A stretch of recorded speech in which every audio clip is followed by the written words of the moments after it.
اچھے کام ایک نہیں کرتا، دعا کتنی امپورٹنٹ مانگ رہا، مدینے میں مرے، حضور کی روضے کے سامنے مرے، جنت البقیع میں دفن کیے جائیں۔ ارے اس پوسٹ کو پانے کے لیے قربانیاں دینی پڑتی، قربانیاں۔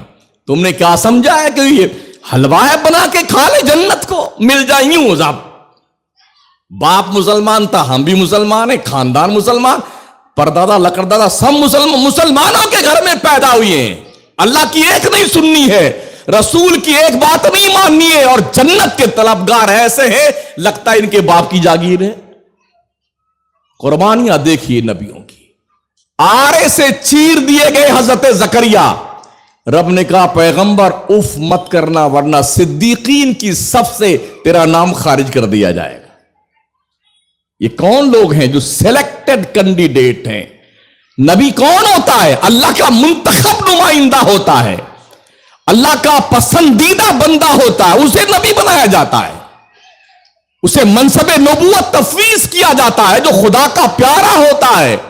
جب ان سے رب فرماتا اف مت کرنا، جسم چیر دیا گیا ہے، اگر تم نے اف کیا نا تو پھر صدیقین کے صفوں سے تمہارا نام خارج کر دیا جائے گا۔ مرضی مولا پہ راضی رہنا یہ صدیقین کی پہچان ہے۔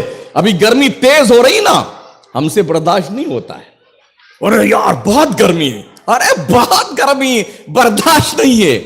جس دن برداشت سے باہر ہو جائے نا گرمی، تو آپ زمین کے اوپر نہیں رہیں گے، زمین کے اندر چلے جائیں گے۔ اللہ کا فرمان ہے لا یکلف اللہ نفسا الا وسعها، اللہ کسی جان کو اس کی کیپیسٹی سے زیادہ تکلیف نہیں دیتا ہے۔ جو جھیل سکتے ہیں آپ، برداشت کر سکتے، اتنی تکلیف اللہ دیتا ہے۔ پھر کیسے آپ کہہ سکتے ہیں ارے بہت زیادہ برداشت سے باہر ہو گیا ہے؟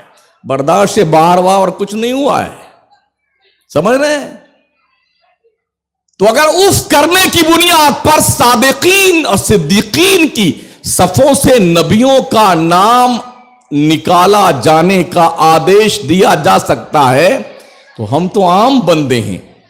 اگر زندگی کے کسی بھی موڑ پر ہم خدا کے قانون کی پالنا نہیں کرتے ہیں، تو صدیقین کی صف تک پہنچنا تو دور کی بات، ہم رب کے شاکر بندے بھی نہیں ہیں، صابر بندے بھی نہیں ہیں۔ یہ بہت اونچا مقام ہے صدیقین کا۔ انعم اللہ علیہم من النبیین والصدیقین والشہداء والصالحین وحسن اولئک رفیقا۔ نبیوں کے بعد، رسولوں کے بعد صدیقین کی پوسٹ آتی ہے، ان کا نمبر آتا ہے، پھر شہداء، صالحین، اولیاء، بزرگان، پھر ان کا نمبر آتا ہے۔ تو صدیقین کی پوسٹ نبیوں اور رسولوں کے فوراً بعد آتی ہے۔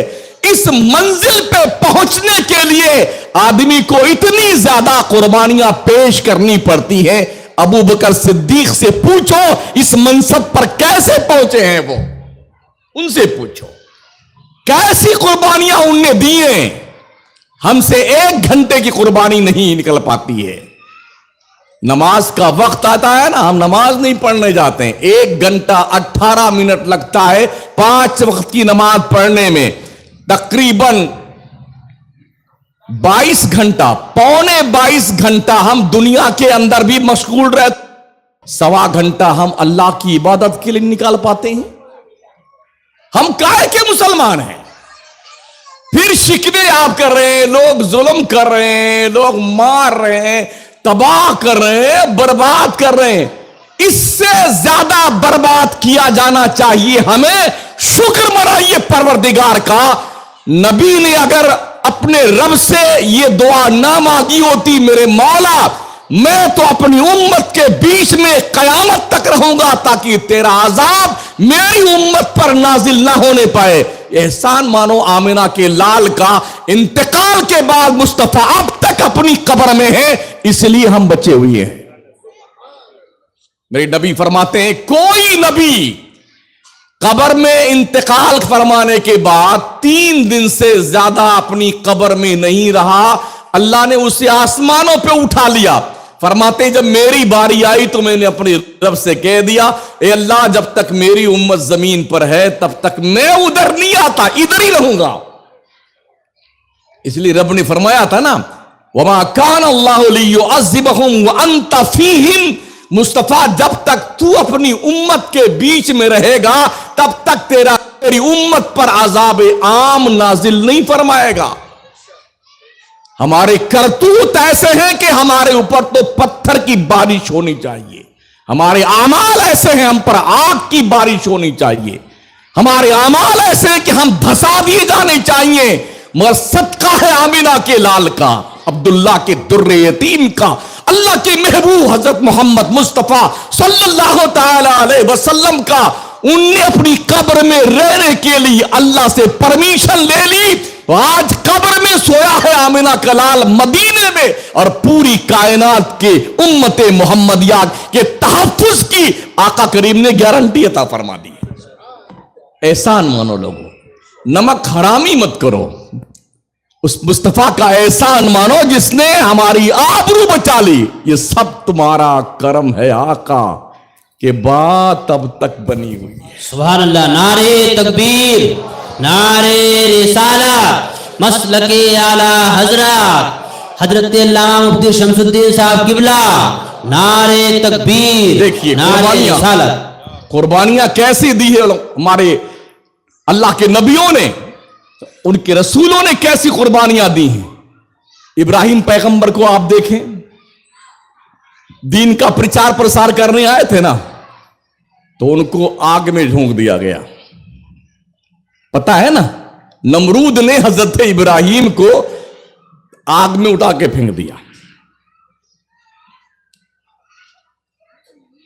ہم اور آپ ہوتے نا تو اپنی جان بچانے کے لیے جو وہ کہتا وہ کر گزرتے، لیکن یہ جو پوسٹ ہے نا نبیوں کی اور رسولوں کی، یہ وہ پوسٹ ہے، جان چلی جائے کوئی پرواہ نہیں ہے، رب کا فرمان نہ جانے پائے۔ یہ نبیوں کا، رسولوں کا، شہداء کا، صالحین کا، صدیقین کا، اولیاء کا، بزرگان دین کا یہ وتیرہ رہا ہے، وہ جان تو قربان کر دیتے ہیں، اولاد قربان کر دیتے ہیں، اللہ کا فرمان نہیں جانے دیتے، ڈال دیا آگ میں۔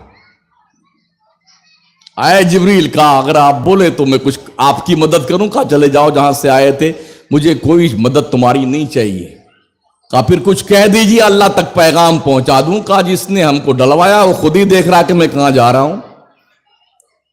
سنا نا علماء سے، اللہ نے کیا کہا، قلنا یا نار کونی بردا وسلاما علی ابراہیم، اے ابراہیم پر جلنے والی آگ ایسی ٹھنڈی ہو جا، سلامتی والی آگ بن جا، سلامتی والی آگ جل رہی تھی، شعلے آسمان سے باتیں کر رہے تھے، لوگوں نے سمجھا کہ ابراہیم جھلس کر راکھ بن گئے ہوں گے، لیکن دیکھنے والوں نے جب دیکھا کہ ابراہیم آگ میں اندر گئے ہیں، ایسا لگتا ہے گلاب کے پھولوں کی سیج پر بیٹھے ہوئے ہیں۔ اچھا، آگ ٹھنڈی ہو جانے کے بعد بھی راکھ بھی اتنی گرم ہوتی ہے نا، اگر آپ اس راکھ میں بھی ہاتھ ڈال دیں تو یہ بھی بھن کر کے بڑھیا مرغی بن جائے گی، بھنی ہوئی تلی ہوئی ہے نا۔ آپ کا ہاتھ جو ہے نا، جو راکھ گرم ہوتی ہے نا، آگ بجھ جانے کے بعد بھی اتنا خطرناک گرم رہتی ہے کہ ہاتھ جھلس کے رہ جائے۔ تو ابراہیم پیغمبر پر آگ کیسی ٹھنڈی بنی، سلامتی والی آگ بن گئی، جل تو رہی تھی آگ، جلانے کی چھمتا ختم کر دی تھی اللہ نے، حالانکہ آگ کا کام جلانا ہے نا۔ ابراہیم پیغمبر کو آگ میں ڈالا تھا نمرود نے، اور نمرود کے مقابلے میں حضرت ابراہیم پیغمبر نے سینہ سپر ہو کر کے اعلائے کلمت الحق فرمایا تھا، اللہ کے نام کا پرچم بلند کیا تھا، تو ظالم نے یہ دیکھا کہ ہمارے کو سجدہ نہیں کر رہا ہے، کوئی الگ سجدہ کر رہا کسی دوسرے خدا کو، چلو ڈال دو اس کو آگ میں، جنجال ہی ختم ہو جائے۔ اللہ نے کہا ایسے تھوڑی ختم ہوتا ہے، ہم نے اپنے بندے کو یہ پاور دیا ہے، کہا آگ تو ٹھنڈی ہو جا، وہ ٹھنڈی ہو گئی، کوشش بہت کیا اس نے۔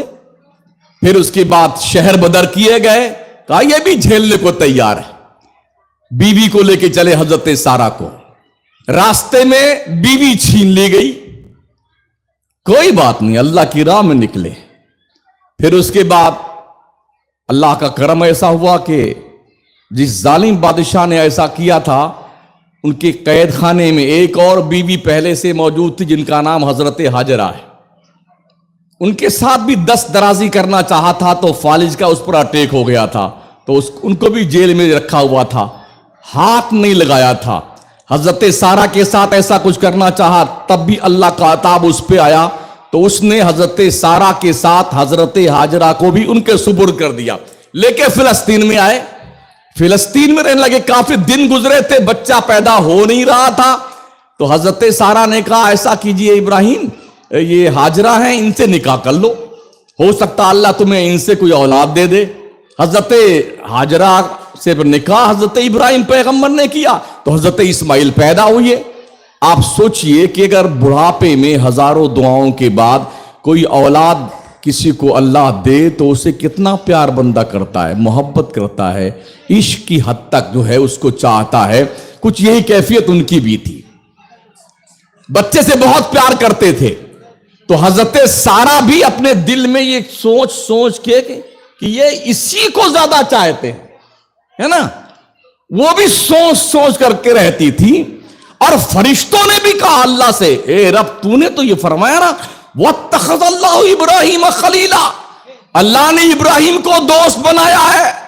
تو نے تو کہا تھا ابراہیم کے دل میں صرف تیری محبت ہے، اب تو اس کے دل میں اس کے بچے کی بھی محبت ہے، اس کے بیوی کی بھی محبت ہے، تو تیرا خلیل کیسے ہو سکتا ہے یہ؟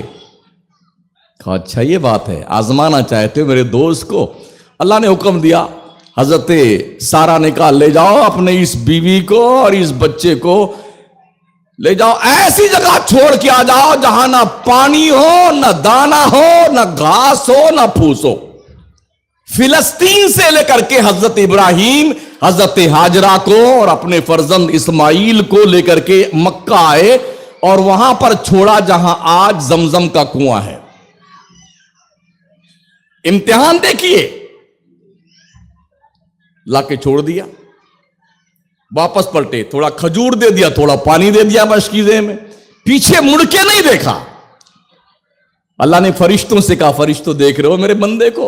تم نے آبجیکشن کیا تھا نا کہ اس کے دل میں رب کی محبت کم ہو گئی ہے، بیٹے کی محبت زیادہ ہے، بیوی کی محبت زیادہ۔ دیکھو نا میرا بندہ کس طرح سے ایثار کی منزل میں قدم رکھ کر کے اپنے بیٹے کو بھی اور اپنی بیوی کو بھی ایسی جگہ چھوڑ کے جا رہا جہاں کوئی اس کا یار و مددگار نہیں، مرر کے نہیں دیکھا انہوں نے، چلے جا رہے ہیں۔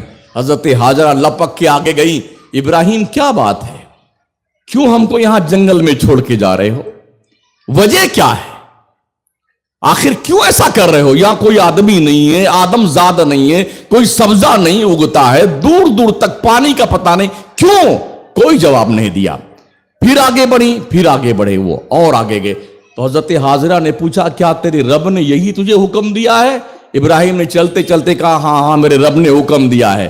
اب اس خاتون کا ذرا کانفیڈنس دیکھیں اپنے رب کی ذات پر، کہتے ہیں ابراہیم اگر تیرے رب کے حکم کی بنیاد پر تو ہمیں یہاں چھوڑ کے جا رہا ہے تو ہمیں کوئی ضائع نہیں کر سکتا ہے، ہمارا کوئی بال بیکھا نہیں کر سکتا ہے۔ چلے گئے ابراہیم پیغمبر، اور پھر اس کے بعد 2 بار آئے تھے ملنے کے لیے، فلسطین سے مکہ آئے تھے، لیکن حضرت سارہ نے کیا کہا تھا، جا تو رہے ہو ملنے کے لیے مگر سواری سے اترنا مت، یوں گئے اور یوں آئے۔ مکہ سے فلسطین کا فاصلہ 1000 کلومیٹر کے اوپر ہے، سمجھ رہے ہیں، لیکن حضرت ابراہیم آئے اور اپنے سواری سے نیچے نہیں اترے، ملاقات بھی نہیں ہوئی، حضرت اسماعیل سے چلے گئے۔ 2 بار آئے اور 2 بار بھی ایسا ہی ہوا، ملاقات نہیں ہوئی۔ ایک باپ سے پوچھیں اپنی اولاد کو، اپنی بیوی کو خدا کی راہ میں اس طرح پیش کر دینا، کیا ہم میں سے کسی سے ایسا ہو سکتا ہے؟ قربانیاں دینی پڑتی ہیں دین کے لیے، ہم نے قربانیاں تو دی نہیں ہے نا، ہم نے صرف دیگیں کھائی ہیں، دیگیں، مرغا، biryani, korma, chicken chilli, chicken برا، مٹن برا، پلاؤ، زردے ٹھوس ٹھوس کے کھائے ہیں قورمے، قربانیاں ہم نے نہیں دی ہیں۔ پھر وہ بھی دن آیا جب پانی ختم ہوا، توشہ دان کی کھجوریں ختم ہوئیں، پستان کا دودھ بھی سوکھ گیا، تو پھر حضرت حاجرہ نے دوڑ لگائی تھی صفا سے مروا، مروا سے صفا، اور پھر زمزم کا کنواں نکلا تھا۔ پھر ایک دن وہ بھی آیا تھا کہ اللہ نے کہا ابراہیم اپنے بیٹے کو میری راہ میں ذبح کر کے لے لٹا دے، اپنے ہاتھ سے ذبح کر دے اپنے بیٹے کو۔ سوچو سوچو، اپنے دل پہ ہاتھ رکھ کے سوچو، خدا کی محبت کیسا کیسا امتحان لیتی ہے۔ ہم سے تو کچھ امتحان ہی نہیں لیا، موت سے گھر میں سوتے ہیں صبح 10 بجے تک ہیں۔ بمبئی ہی نہیں پورے ملک کا مسلمان، میں نے جو سروے کیا ہے 70% مسلم آبادی صبح 10 بجے تک سوتی ہے۔ غلط کہہ رہا ہوں؟ اور خاص کر بمبئی والوں کی صبح ہی 10 بجے ہوتی ہے، پھر بیدار ہوں گے، آنکھیں شرفیاب ہوں گی زیارت سے، پھر چائے ناشتہ پکوڑا وکوڑا چلے گا، پھر دوپہر کا کھانا کھائیں گے 4 بجے اور رات کا کھانا کھائیں گے 11 بجے، اس کے بعد پھر سوئیں گے تو فجر کس کی ہے؟ غلط کہہ رہا ہوں؟ پھر کہتے ہو ہمارے رزق میں اللہ برکتیں نہیں دیتا ہے، ہر گھر پریشان ہے، یہ پلیتا بناؤ بابا، وہ پلیتا بناؤ، تعویذ دے دو، دھندے میں قسم خدا کی 1 پیسے کی برکت کسی تعویذ سے نہیں ہونے والی۔ سن لو، کوئی بابا کوئی پیر تمہارے دھندے میں برکت نہیں دے سکتا ہے، برکت دینے والی ذات میرے رب کی ذات ہے۔ صبح اٹھ، خدا کو منا، عبادت کے لیے سجدے میں سر رکھ، اللہ سے طلب کر۔ رب کا محبوب فرماتا فرشتے فجر میں روزی لے کے آتے ہیں اور تو سویا رہتا ہے، پھر اللہ سے تو روزی طلب کرتا ہے۔ حضرت حاجرہ نے دیکھ پانی کا اہتمام، دیکھیے رب نے زمزم کا کیسا انتظام کیا، پھر لٹایا انہوں نے اپنے بچے کو ذبح کرنے کے لیے۔ فرشتوں دیکھو امتحان، اللہ کیا فرماتا، وَإِذِ ابْتَلَىٰ إِبْرَاهِيمَ رَبُّهُ بِكَلِمَاتٍ فَأَتَمَّهُنَّ قَالَ إِنِّي جَاعِلُكَ لِلنَّاسِ إِمَامًا قَالَ وَمِن ذُرِّيَّتِي قَالَ لَا يَنَالُ عَهْدِ الظَّالِمِينَ۔ اللہ نے اپنے بندے ابراہیم کو چند چیزوں میں آزمایا۔ ابراہیم کیسا بندہ ہے کہ ہر امتحان میں پورا اترا، ہر امتحان میں پورا اترا۔ اور جب ابراہیم پیغمبر امتحان میں پورے اترے تو اللہ نے کیا کہا، قال انی جاعلک للناس اماما، ابراہیم ہم تجھے پوری انسانیت کا امام بناتے ہیں۔ سبحان اللہ۔ کسی چھوٹی مسجد کا نہیں، کسی عیدگاہ کا نہیں، کسی کارخانے میں پڑھی جانے والی نماز کا امام نہیں، پوری انسانیت کا امام۔ انی جاعلک للناس اماما، جب امتحان پہ بندہ پورا اترا تو پوری کائنات انسانیت کا امام بنا دیا گیا۔ ابراہیم پیغمبر نے دیکھا اللہ کا دریائے کرم جوش پہ ہے، رب کی بارگاہ میں ریکویسٹ کی، قال ومن ذریتی، اے اللہ میری اولاد کو بھی یہ تحفہ ملنا چاہیے۔ رب نے کہا ہاں ہاں سن میرے پیغمبر، قال لا ینال عہد الظالمین، اولاد تیری فرما بردار اگر ہوئی تب تو میرا وعدہ ان تک پہنچے گا، اگر ظالم بن گئی تیری اولاد تو یہ رتبہ انہیں کبھی نہیں ملنے والا ہے۔ یہ آزمائش۔ اب آئیے اپنی نبی کی بارگاہ میں حاضری دیتے ہیں، کیسی آزمائش نبی کی لی گئی ہے۔ ایسے محبوب نہیں بنتے ہیں، پرکھا جاتا ہے، جانچا جاتا ہے، امتحان لیا جاتا، آزمائش میں مبتلا کیا جاتا ہے۔ اما عائشہ صدیقہ رضی اللہ تعالیٰ عنہا نے پوچھا تھا، یا رسول اللہ آپ کی زندگی کا سب سے کٹھن دن کون سا تھا؟ فرماتے عائشہ میری زندگی کا سب سے مشکل ترین دن وہ تھا جب میں طائف کی گلیوں میں اسلام پیش کرنے گیا تو طائف کے ظالموں نے اوباش قسم کے لونڈوں کو میرے پیچھے لگا دیا اور اتنے پتھر برسائے تھے کہ میرے پیروں سے خون بہ بہ کر کے میری نالین خون سے بھر گئی تھی۔ جانتے ہو کس کے لیے لوگ، کس کے لیے؟ ہمارے اور آپ کے لیے۔ ہم اور آپ ہیں کہ اسلام کی قدر و منزل سمجھنے کو تیار نہیں۔ فرماتے عائشہ اس دن سے سخت دن ہماری زندگی میں کبھی نہیں آیا کہ میں چلنے سے پھرنے سے معذور ہونے کی کنڈیشن میں آ گیا، میں پیر نہیں اٹھا پاتا تھا، جب زخموں سے چور ہو کے بیٹھ جاتا میں تو وہ اوباش قسم کے لڑکے مجھے کندھے سے پکڑ کے اوپر اٹھاتے اور پھر چلنے کو کہتے اور پھر میرے پتھر مارتے پیروں پہ.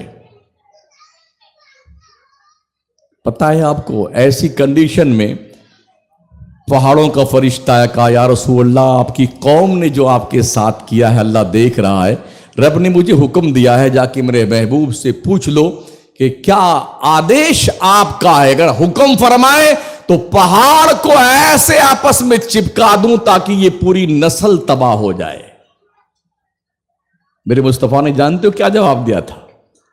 اللہم اہد قومی فإنہم لا یعلمون. اے فرشتہ جبال جا جا واپس چلا جا، میرے رب سے میرا ایک ہی کہنا ہے، اے اللہ یا تو انہیں ایمان دے دے، اگر ان کی قسمت میں ایمان نہیں تو نسلیں ان کی ایمان والی بن جائیں. یہ شان تھی میرے مصطفیٰ کی. قربانیاں کس کے لیے دے رہے ہیں؟ جنت کا مالک پیغمبر ہے، خدا کی خدائی کا مالک پیغمبر ہے، مگر زخموں کو جھیل رہا ہے، پریشانیاں اٹھا رہا ہے. مکے کی گلیوں میں کتنا ستایا گیا میرے حضور کو. صدیق اکبر حضرت رسول گرامی وقار حرم کعبہ میں عبادت کرنے گئے تھے، ظالموں نے اتنا مارا تھا کہ حضور بھی بے ہوش ہو گئے، حضرت ابو بکر بھی بے ہوش ہو گئے، اور حضرت صدیق اکبر کے پیٹ پر اتبا چڑھ کر کے کودتا رہا، اور اتنا زیادہ اس بدتمیز نے بدتمیزی کری کہ کافی جوتے سے ان کے چہروں پر لہو لہان کر دیا. اتنا مارا تھا ظالم نے، جوتا پہنے ہوئے تھا، بے ہوش پڑے ہوئے تھے. حضور کو بھی لوگ لے کے گئے دار ارقم میں. حضرت صدیق اکبر بھی جب ہوش میں آئے تو گھر پہ اٹھا کے لائے گئے. پھر گھر سے ماں نے کہا کہ بیٹے کچھ کھا پی لے. کہا نہیں کچھ نہیں کھائیں بھی، جب تک میں حضور سے مل نہیں لوں گا تب تک کھا نہیں سکتا. زخموں سے چور ہیں. اماں عائشہ فرماتی ہیں کہ ابا حضور کو اتنا زیادہ چوٹیں آئی تھی کہ بال شریف کو جہاں سے پکڑتے تھے نا تو بال جڑ سے اکھڑ جاتا تھا. یہ قربانیاں اسلام کے لیے دی گئی ہیں یار. رات ہوئی جب حضور سے ملنے گئے دار ارقم میں تو اتنی دیر تک حضور کے ساتھ گلے مل کر روتے رہے صدیق اکبر اور ہمارے آقا علیہ السلام. اتنی دیر تک گلے مل کر روتے رہے. آقا نے پوچھا ابو کا کیسے ہو، خیریت تو ہے؟ کہا حضور پیٹ پر چڑھ کر کے ظالم نے جدا تکلیف دی تھی، اور جو جوتوں سے مجھے اپنے پیر سے مارا تھا اس کی بدبو اب تک دماغ میں محسوس ہوتی ہے، اور زخم سے جسم کرا رہا ہے. یہ کیفیت تھی. اسلام کے لیے قربانیاں دی ہیں لوگوں نے یار. آپ بیٹھ کر کے کرسیوں پہ نماز پڑھ رہے ہیں، اے سی مسجد میں لگی ہوئی ہے، کولر لگا ہوا ہے، دریاں بچھی ہوئی ہیں، ٹھنڈے پانی کی مشین ہے اور نارمل پانی کی مشین ہے، ایکوا گارڈ لگا ہوا ہے، بیٹے پھر بھی نماز نہیں پڑھنے جاتے ہو. روزی خدا کی 3 بار ٹھونس کے کھانے والوں، یاد رکھنا جب تم کہیں ایسا نہ ہو نماز پڑھنے کا شوق جب تمہیں چر رہا ہے، کہیں ایسا نہ ہو کہ اس وقت تم نماز پڑھنے سے روک دیے جاؤ. دیکھ لو مسجدوں میں کتنے لوگ بیٹھ کے کرسی پہ بیٹھ کے نماز پڑھتے ہیں. ان کا دل کتنا چاہتا ہوگا کاش اللہ مجھے طاقت دے دے میں اپنے حساب سے اللہ کو سجدہ کر لوں، مگر نہیں. ایسے بیٹھے ہیں پورے مقتدی انہیں دیکھ کے رحم کی نظروں سے دیکھتے ہیں. اللہ مجھے بچانا، اللہ اس طرح مجھے نہ ہونے دینا. کہیں ایسا نہ ہو جوانوں تم جس جوانی کے نشے میں چور ہو کر کے اب تک اپنی غنڈہ گردی کا اظہار کرتے ہو، خدا کی دہلیز کرم پہ سجدہ نیاز پیش نہیں کرنے آتے ہو. جب تمہارا ضمیر تمہیں جگائے کہ اب نماز پڑھنے چلو تو تمہاری کمر کی ایک نس تھوڑی آڑی تیڑی کر دی جائے نا، زندگی بھر تمہاری کمر نہیں جھک سکتی ہے. ہم نے بڑے بڑے پہلوانوں کو ایسے اپاہج بنتے ہوئے نماز پڑھتے دیکھا ہے. اس وقت جس بھی مسجد میں آپ قدم رکھیں گے 50 کرسیاں آپ کو مل جائیں گی. غلط کہہ رہا ہوں؟ غلط میں مشاہدہ پیش کرتا ہوں. 50 کرسیاں ہر مہینے طیبین میں جائیے تو ہزاروں کرسیاں مل جائیں گی. لوگ اپنی کرسی لٹکا کے لے کے چلتے ہیں ساتھ میں, اور جہاں موقع ملتا وہیں بیٹھ کے, یعنی بڑا اسہج محسوس کرتا آدمی, یار مجھے کیا ہو گیا. ارے جب تک کچھ نہیں ہوا تھا تب تجھے کیا ہوا تھا پگلے؟ کیوں نماز تھا, اللہ کی بندگی کیوں نہیں کرتا تھا؟ جب تجھے کچھ نہیں ہوا تھا تب تجھے کیا ہو گیا تھا؟ جب تو شان سے گھومتا تھا گلیوں میں سینہ تان کر کے اور گلا پھلا کر کے, تب تجھے کیا ہوا تھا اللہ کی بندگی نہیں کرتا تھا؟ اب تجھے احساس ہوا ہے؟ ہاسپٹل جا کے دیکھو کتنے لوگ بیڈ پہ پڑے ایڑیاں رگڑ رہے ہیں, موت مانگتے ہیں مگر موت نہیں آتی ہے. اب تک اللہ نے صحت مند رکھا ہے. جوانوں, بوڑھوں, بچوں, ماؤں, بہنوں, اپنے رب کا شکر ادا کرو کہ اب تک تم خیریت سے ہو. اللہ تمہیں 3 وقت کی روزی کھلا رہا ہے, ٹھونس ٹھونس کے حلق شریف کے اوپر تک کھاتے ہو نا, اللہ کا شکر مناؤ. کتنے ایسے بندے ہیں جنہیں 1 وقت کی روٹی میسر نہیں ہے. کوئی منگتا آپ کی دہلیز کرم پہ آئے مانگنے کے لیے, ہاتھ بڑھائے تو اسے حقارت سے مت دیکھو. اپنے آپ پر اپنے رب کا شکریہ ادا کرتے ہوئے احساس کرو کہ اللہ نے تمہیں ہاتھ اوپر والا دیا ہے. اگر یہ نیچے والا ہاتھ تمہارا ہوتا تب تم کیا کرتے؟ آقا فرماتے اوپر والا ہاتھ نیچے والے ہاتھ سے اچھا ہے. خبردار, کبھی بھی کسی بھی آدمی کے سامنے جب تک بس چلے ہاتھ مت پھیلانا. موت کو گلے لگانا ٹھیک ہے مگر اپنی عزت نفس کا سودا مت کرنا. مانگنا ہے نا اس رب سے مانگو جو دیتا بہت خوشی سے ہے, کہتا کسی سے نہیں. دنیا میں کسی سے بھی آپ مانگیں گے نا, وقت پڑے گا تو ایسا تانا دے گا کہ آپ جہاں کھڑے ہوں گے آپ کا جی چاہے گا کاش یہ زمین پھٹ جاتی, میں اسی میں دھس جاتا تو اچھا ہوتا. یہ دنیا کے انسان کا مزاج ہے. اس رب سے مانگو. جب بندہ اپنے رب سے مانگتا نہیں ہے تو اللہ ناراض ہوتا ہے. اس نے خود اعلان فرمایا, ادعونی استجب لکم, میرے بندو تم مجھ سے دعائیں مانگو میں تمہاری دعائیں قبول کرتا ہوں. کب مانگو گے دعا؟ مانگو دعا اپنے رب سے. بہت قریب تمہارا رب تمہارے سے. وَإِذَا سَأَلَكَ عِبَادِي عَنِّي فَإِنِّي قَرِيبٌ أُجِيبُ دَعْوَةَ الدَّاعِ إِذَا دَعَانِ. اللہ فرماتا ہے کہ جب بندے میرے محبوب تجھ سے پوچھنے آئے نا کہ اللہ کہاں ہے, تو ان سے کہہ دینا میں بہت قریب ہوں اپنے بندوں سے, بہت قریب. انی فإنی قریب اجیب دعوت الداعی اذا دعان. جب بندہ مجھ سے دعا کرتا میں اپنے بندے کی دعا قبول کرتا ہوں. کتنا قریب ہمارا رب ہم سے ہے. اللہ فرماتا نحن اقرب الیہ من حبل الورید, میں اپنے بندے کی شہ رگ سے زیادہ قریب ہوں. اس رب سے کیوں نہیں مانگتے ہو جس کے خزانے قدرت میں پوری کائنات ارضی و سماوی ہے؟ کیوں نہیں مانگتے ہو اس سے کیوں طلب نہیں کرتے ہو؟ عزتیں وہ دیتا ہے, ذلتیں بھی وہی دیتا ہے. پڑھانا آیت کریمہ, وہ تو عز من تشاء وہ تو ذل من تشاء. عزت بھی رب کے ہاتھ میں ہے, ذلت بھی رب کے ہاتھ میں ہے. اللہ جسے ذلیل کر دیتا ہے پوری دنیا مل کے اسے عزت نہیں دے سکتی ہے, اور اللہ جسے عزت دیتا ہے پوری دنیا مل کے اسے ذلیل نہیں کر سکتی ہے. اس لیے عزت کی طلب ہے تو فوٹو کھچا کر نہیں, رات کی تنہائی میں مصلا بچھا کر اکیلے رب کے حضور میں شرمندگی کے آنسو گرا کے عزت اس رب سے طلب کر بندے. جب اللہ عزت دیتا ہے, ایک معین الدین اجمیری کو اللہ نے عزت دی تو 800 سال کا زمانہ گزر رہا ہے, بادشاہ سے لے کے قلندر اور فقیر تک سب بھکاری بن کے اس چوکٹ پہ آتے ہیں. وہ عزت دیتا ہے رب. اسلام قربانیاں طلب کرتا ہے. ہم نے قربانی کیا دی ہے؟ ہم سے 5 وقت کی نماز نہیں پڑھی جاتی ہے. کتنے بیٹے اتنے مردود لوگ ہیں جمعہ تک نہیں پڑھتے. جمعہ, ہاں, اتنے خبیث قسم کے لوگ ہیں جمعہ نہیں پڑھتے ہیں. کون سا منہ لے کے جاؤ گے اللہ کے دربار میں؟ یہ چہرہ دکھانے کے لائق ہے خدا کو؟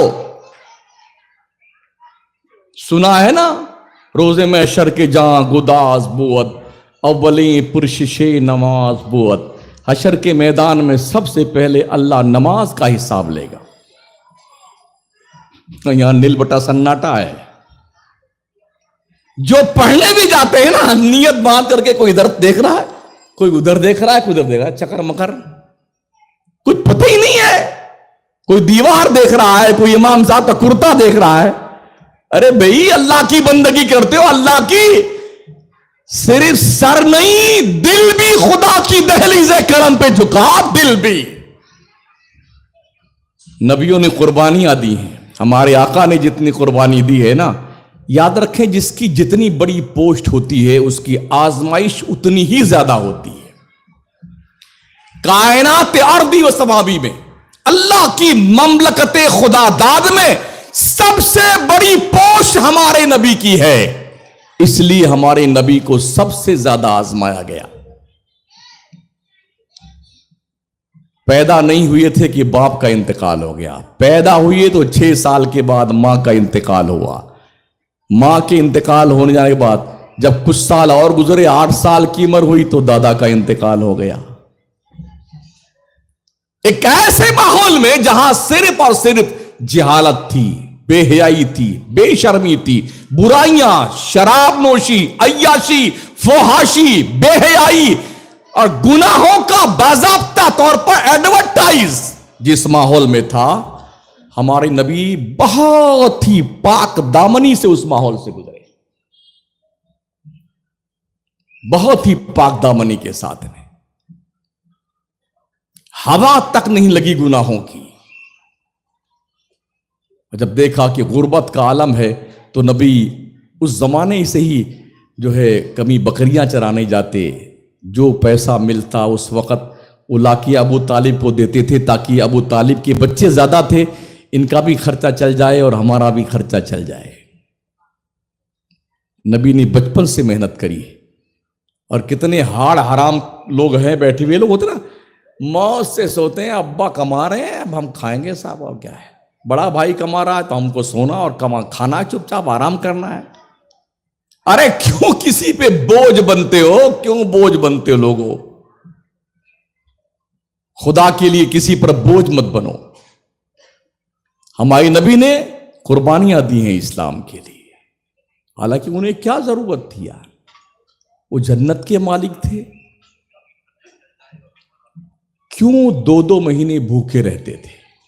اما عائشہ صدیقہ رضی اللہ تعالیٰ فرماتی ہیں 2 مہینہ ہمارے گھر میں چولہا نہیں جلتا تھا. حضرت انس نے پوچھا ماں کھاتے تھے 2 مہینہ؟ تو فرماتی ہیں کہ کھجور کی گٹھلی چوس کر کے ہم زندگی گزارتے تھے, چوس لیتے تھے, پانی پی لیتے تھے. اس طرح ہم نے 2 مہینے گزارے, 2 مہینے. آج کی کوئی عورت, کوئی خاتون, کوئی دلہن اپنے سسرال میں اگر ایک وقت کھانا نہ پائے تو وہ خود ہی طلاق دے کے شوہر کو چلی جائے گی. غلط کہتا ہوں؟ ایک دن کھانا نہ پائے تو. اور نبی کی 9 بیویاں بیک وقت رہی ہیں اور سب کے گھر میں 2 مہینے چولہے نہیں جلتے تھے. مگر حضور جب گھر میں داخل ہوتے تو اما عائشہ فرماتی ہیں میرا نبی گھر میں آتا تھا تو مسکراتا ہوا آتا تھا, مسکراتا ہوا آتا تھا. کبھی ہم سوچے کردار مصطفیٰ دیکھے نا. ہماری ماؤں بہنوں کو فرصت نہیں کہ اما عائشہ کی ہسٹری تو پڑھیں, سیدہ خدیجہ کی پاکیزہ زندگی کے راتوں دن تو دیکھیں. حضرت میمونہ, سودا, حفصہ, جویریہ, جو سرکار کی ازواج مطہرات, جب ان کی تاریخ کا مطالعہ کیجئے, یہ کیسی پاکیزہ نفوس قدسیہ رہی ہیں کہ مصطفیٰ کریم نے اپنی تمام تر بیویوں کو مطمئن بھی کیا ہے, سب کے ساتھ انصاف بھی کیا ہے. اور کنڈیشن یہ تھی کہ آقا کریم صلی اللہ تعالی علیہ وسلم جس گھر میں آپ کی باری ہوتی تھی حضور تشریف لے جاتے نا تو اس گھر میں ہر عورت یہ چاہتی تھی کتنا اچھا سے اچھا پکا کر کے حضور کو کھانا کھلائے. غربت کا یہ عالم تھا. اگر نبی چاہتے تو جنت سے نعمتیں گھر میں اترتی حضور کے. اشارے سے چاند ٹکڑے ہو جائے, جس کے اشارے سے پیڑ چل کے آ کے سجدہ کریں, جس کے اشارے پہ جانور سجدہ کریں, کنکریاں کلمہ پڑھیں, جس نبی کے اشارے پہ اگر وہ اشارہ کرتا تو کیا جنت سے اللہ کے نبی کے گھر میں خوراک نہیں آتی؟ بالکل آتی. مگر ہمارے آقا صلی اللہ علیہ وسلم فرمایا الفقر فخری, غریبی میرا فخر ہے. امت میں غریب زیادہ ہے نا, حضور کو غریبوں سے بہت پیار تھا, بہت پیار تھا غریبوں سے.